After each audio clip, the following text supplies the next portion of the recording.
Sinister Stories. Nestled in the heart of rural Pennsylvania, the small town of Harper's Hollow was known for its picturesque landscapes, close-knit community, and its annual Independence Day celebrations.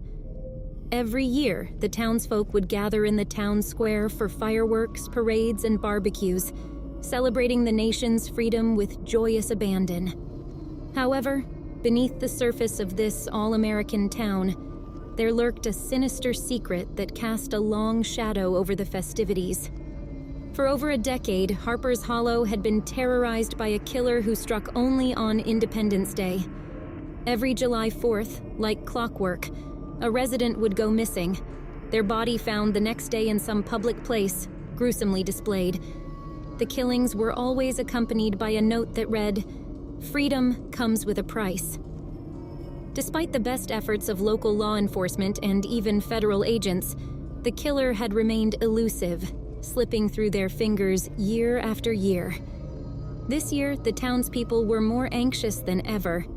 Sheriff Hank Collins, a grizzled veteran of the force, had spent sleepless nights planning the town's security. He had doubled the number of patrols, installed new surveillance cameras, and urged citizens to stay vigilant. But deep down, he feared that nothing would be enough to stop the Independence Day killer.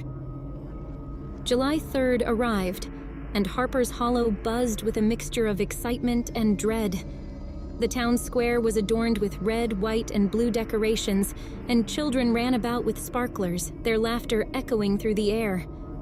Yet an underlying tension permeated the atmosphere as everyone remembered the dark history that tainted their celebrations. Sarah Bennett, a local journalist, had been covering the Independence Day killings since they began. Determined to uncover the truth, she had spent years gathering information, interviewing families of victims, and poring over case files. This year, she was more resolved than ever to find the killer and bring an end to the town's suffering. On the morning of July 4th, Sarah received an anonymous tip. "If you want to know the truth, meet me at the old train station at midnight." Her heart raced as she read the message. The old train station had been abandoned for years, a relic of the town's past. It was the perfect place for a clandestine meeting, but it also reeked of danger. As the day progressed, the festivities continued, but Sarah couldn't shake the sense of foreboding that clung to her. She decided to follow the tip, convinced that it might be her best chance to get a lead on the killer. She informed Sheriff Collins of the tip, and he agreed to have officers discreetly monitor the area while she went to the meeting. As night fell, the fireworks display lit up the sky, casting colorful reflections on the faces of the gathered crowd. Sarah mingled with the townspeople, her eyes scanning the faces for any sign of someone out of place. The sense of dread grew as the clock inched closer to midnight. At the stroke of 12, Sarah slipped away from the square and made her way to the old train station. The building stood silent and foreboding, its windows boarded up and its walls covered in graffiti. She entered through a side door, her flashlight cutting through the darkness. "Hello?" she called out, her voice echoing through the empty space. "Is anyone here?" A figure stepped out of the shadows, and Sarah's heart skipped a beat. It was a man, his face hidden beneath a hood. "You came alone," he said, his voice low and gravelly. "I did," Sarah replied, though she knew the sheriff's deputies were nearby, watching. The man pulled down his hood, revealing a familiar face. It was Tom Harris, the town's reclusive handyman. He'd always been a bit of an oddball, but no one had ever suspected him of being capable of such horrific crimes. "Tom, what are you doing here?" Sarah asked, her voice shaking. "I'm here to tell you the truth," Tom said, his eyes glinting in the dim light. "The killer is closer than you think." Sarah's mind raced. Could Tom be the killer, or was he trying to point her in another direction? "Why should I trust you?" she demanded. "Because I'm the only one who knows the truth," Tom replied cryptically. "Follow me."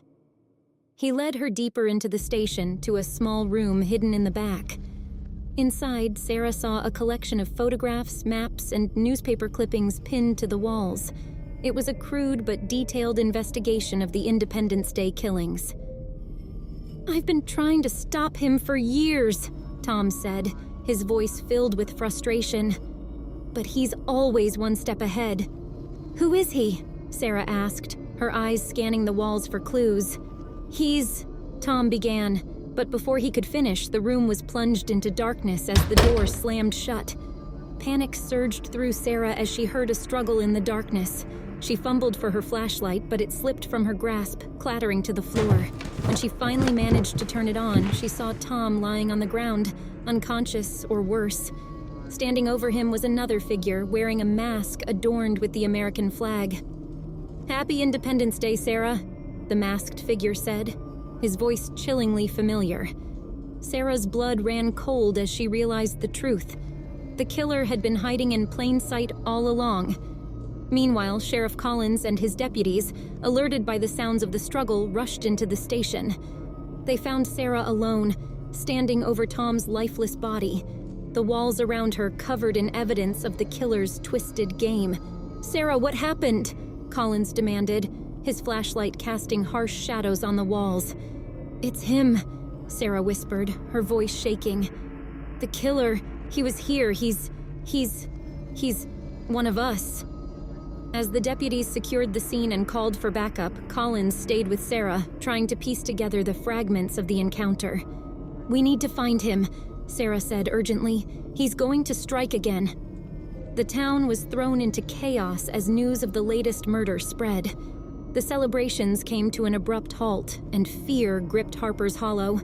Sheriff Collins ordered a lockdown with roadblocks at every exit and a curfew imposed until the killer was caught. Sarah returned to her office, determined to uncover the identity of the masked figure. She pored over her notes, searching for any detail she might have missed.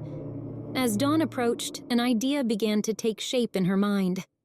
There was one person who had always been at the periphery of the investigation. Someone who had access to everyone in town and knew their routines. She hurried to the sheriff's office, bursting in with her revelation. "Hank! It's him! It has to be!" Collins looked up, exhaustion etched into his features. "Who, Sarah? Who are you talking about?" "The mayor," Sarah said, her voice trembling with conviction. "Mayor Thompson. He's been involved in every investigation, always offering support and guidance. He knows the town's secrets. He has the perfect cover." Collins stared at her, the weight of the accusations sinking in. "Are you sure?" "I have to be," Sarah replied. "We need to confront him before he slips away." Collins gathered his deputies and they headed to the mayor's house. The sun was just beginning to rise, casting long shadows across the quiet streets. When they arrived, the house was dark, the front door slightly ajar. They entered cautiously, flashlights sweeping through the dim interior. In the basement, they found a makeshift shrine, filled with mementos from each victim. Photographs, personal items, and the notes left at each crime scene. Sarah's heart pounded as they descended the stairs. In the center of the room, a figure lay bound and gagged, struggling against their restraints. It was Mayor Thompson, his eyes wide with terror. "Help me," he pleaded through the gag, his voice muffled. Collins approached, removing the gag. "Who did this to you?" "The killer," Thompson gasped. "He found out I was close to exposing him. He's someone I trusted. Someone we all trusted." Before he could say more, the lights went out, plunging the basement into darkness. The sound of footsteps echoed above, and the air grew thick with tension. The deputies fanned out, their flashlights cutting through the gloom. A figure emerged from the shadows, the American flag mask glinting in the light. He moved with terrifying speed, dispatching the deputies one by one. Sarah and Collins fought back, but the killer was relentless. As the struggle intensified, Sarah managed to tear off the mask, revealing the face of Deputy Mike Reynolds, one of Collins's most trusted men. "Mike, why?" Collins asked, his voice filled with disbelief. Reynolds' eyes glinted with madness. "Because freedom comes with a price, Hank. They needed to understand that." With a final, desperate effort, Collins subdued Reynolds, handcuffing him and securing him to a pipe. The basement fell silent, save for the labored breathing of the survivors. As the sun rose, the townspeople emerged from their homes, learning of the events that had transpired. Harper's Hollow was left to grapple with the revelation that one of their own had been the killer all along. Months passed, and the town slowly began to heal. Reynolds was convicted of multiple murders and sentenced to life in prison, but the scars of his reign of terror lingered, and the townspeople remained wary, their trust shattered. Sarah continued her work, determined to uncover the full truth behind Reynolds' motives.